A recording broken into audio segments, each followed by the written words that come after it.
예, 기회 주셔서 감사합니다. 연합뉴스 황윤기 기자입니다. 저는 코스피 지수에 관해 여쭤보려고 하는데요. 코스피 지수가 어제 4,900선을 돌파해서 5,000을 목전에 두고 있습니다. 대단한 성과이지만 상승폭이 첨단 기술 위주의 일부 종목에 집중되고 펀더멘털의 뚜렷한 개선이 없어서 다시 급격한 하락을 우려하는 목소리도 있습니다. 대통령께서는 임기 취임 후에 지금의 코스피 상승을 어떻게 평가하고 계신지, 그리고 한국 경제가 이 정도 수준의 코스피를 계속 유지할 수 있을 것으로 분석하고 계신지 여쭙습니다. 특정 섹터 또는 특정 종목 중심으로 오른 거 아니냐. 그러니까 급격하게 내릴 수 있지 않냐. 약간 논리 무슨 것 같아요?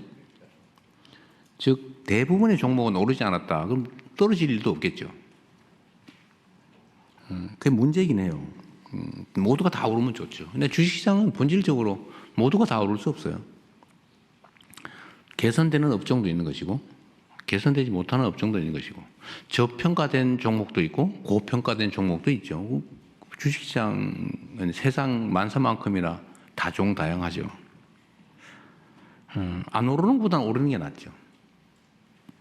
오르는 데는 또 오르는 이유가 있기 때문에, 또 내리는 데는 내리는 이유가 있기 때문에 이게 급격하게 뭐 그렇게 쉽게 막 지 마음대로 왔다 갔다 하진 않아요. 그게 간단한 게 아닙니다. 그리 쉬우면은 과거에 왜 3,000포인트도 못 넘어가지고 이렇게 고생했겠어요? 3 넘긴 넘었군요. 저는 코스피 지수가 앞으로 어떻게 될 거다라는 걸 예측할 수는 없어요. 저도 모르죠. 전문가들도 못 맞히던데. 그러나 기본적인 얘기는 할 수 있어요. 제가 선거 전에 드렸던 말씀 그대로입니다. 대한민국은 저평가되어 있다. 객관적 지표상 명확하다, 그거는. 보통 한 절반에 가깝게 저평가되어 있다고 얘기했죠. 지표도 그래요. 예를 들면 뭐 핵심적인 지표가 주가 순자산 지수, PBR이라고 그러나요? 누가 PBR, PER 잘못 말했다가 엄청 혼나고 있던데? 뭐 그럴 수도 있지, 그거를. 저도 가끔 헷갈리는데. 현재는 주가 순이익 지수, PER. 이게 엄청 낮잖아요. 대만보다 낮단 말이에요. 저개발 국가보다 낮아요. 대한민국이니까. 왜? 대한민국이니까. 그 핵심 이유가 뭐냐? 제가 그거는 제 나름대로 분석한 이유는 몇 개가 있죠. 첫째, 한반도의 평화 리스크. 저기서 막 총알이 왔다 갔다 하고 막 맨날 전쟁할 듯 하는데 그게 한국 주식 살 거예요. 대만 주식 살 거예요. 대만도 저기 중국이 뭐 침공을 하네 마네 그러긴 하지만 우리보단 덜하다. 뭐 차라리 뭐 일본 거 사죠. 예를 들면 미국 거 사지. 이 평화 리스크.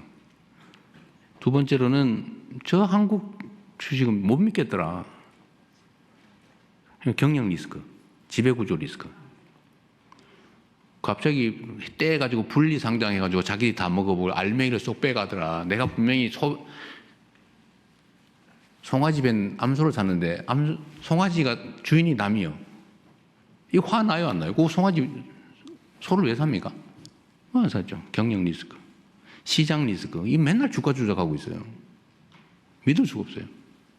그리고 이제 대한민국 경제가 어디로 갈지 몰라요. 정치 리스크죠.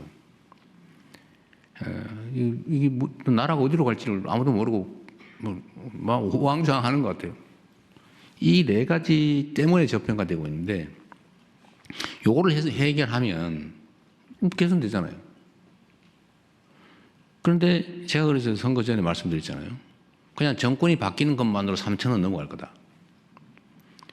왜냐하면 이 중에 정치 리스크가 해결될 거거든요. 그리고 혹시 평화 리스크가 그것도 뭐 전쟁하자고 그러고 막 무인기 띄우고 무슨 전투 헬기 막 국경선에 막 왔다 갔다 떼지어 왔다 갔다 하고 막 이거 안 할 거 아니에요. 그다음 지배 구조는 고칠 가능성이 있는데 주가 조작은 혹시 규제될 수도 있는데 이런 기대만으로 3,000 넘어갈 거다. 3,000 넘잖아요. 대신에 이 네 가지를 지금부터 집중적으로 정부가 하지 않습니까? 진짜 주가 조작하면 집안 망한다는 걸 확실히 제가 보여줄 거예요.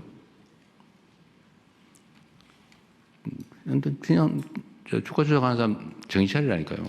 우량주 장기 보유하세요. 그 정신에. 그러니까 이거 없어진다. 경영 지배 리스크. 그거 없애야죠. 공정하게. 한 주를 가진 주주나 100주를 가진 주주나 한 주에 대해서는 똑같이 취급한다. 이거 확실하게 보여주면 매수가 늘어나겠죠. 지금 하고 있잖아요. 법도 바꾸고 제도도 바꾸고 평화 리스크 지금 무슨 저자세니 뭐 이런 소리 많이 하던데 그럼 고자세를 한 방 뜰까요? 북한하고? 그 바보 같은 그것도 신문 사설이라고 그런 걸 쓰고 있어요. 예? 고자세를 한 판 붙어줘 그냥? 그럼 경제 망하는 거예요. 누구 말대로 가장이 뭐 성질 없어서 그냥 직장 열심히 꾸벅꾸벅 다닙니까? 다 삶에 도움이 되니까 참을 건 참고 또 설득하고 다독거리면서 예? 이렇게 평화적인 정책을 취해 나가면 이것도 앞으로 계속 될 거니까요. 이런 리스크가 줄어들잖아요. 똑같이 평가만 돼도 여러분이 계산해 보세요. 그 숫자를 말하기는 좀 그래서 제가 4천 얘기를 했던 거예요. 근데 5천 얘기는 솔직히 아니고 5천을 바라보는. 근데 5천을 넘게 생겼어요 지금.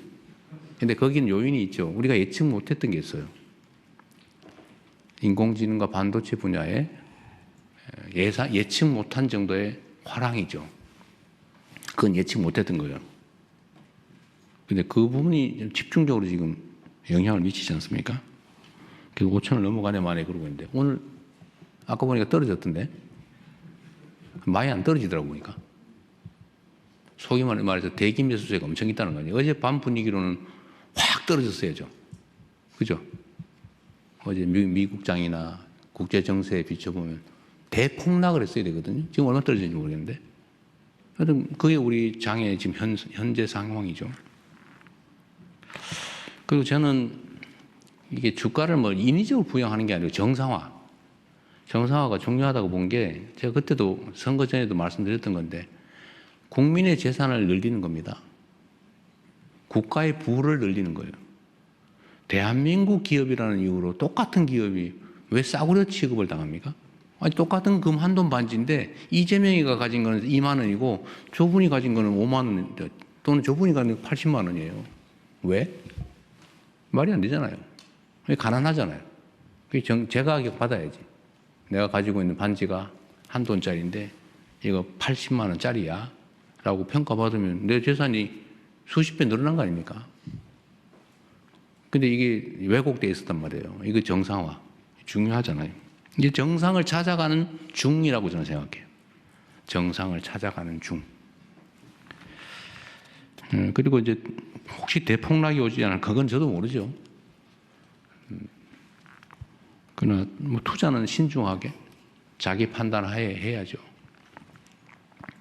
제가 전에도 말씀드렸지만 제가 첫 주식 투자를 본의 아니게 소형 작전주를 샀다가 대성공을 하는 바람에 간이 부어가지고 그 다음에 마구 소형 주를 마구 샀다가 IMF를 맞아서 어떻게 됐겠어요? 근데 제가 풋 옵션 거래까지 했었어요. 선물을 넘어서서 선물도 하고 풋 옵션까지. 근데 IMF를 맞았으니 어떻게 됐겠습니까? 풋 옵션을 팔았는데 1,000원, 2,000원 벌겠다고? 완전히 막 엉망진창이 돼서 전 재산을 날렸는데 그 다음부터 교과서대로 해서 본전 찾았다고 했잖아요. 하여튼 주식 투자는 각자가 알아서 잘 해야 되는 일이다. 아무도 책임져 주지 않는다. 정상화는 꼭 필요하고요. 정상화 과정 중에 있다. 네. 떨어질 거 얘기 물어보지 마세요. 네.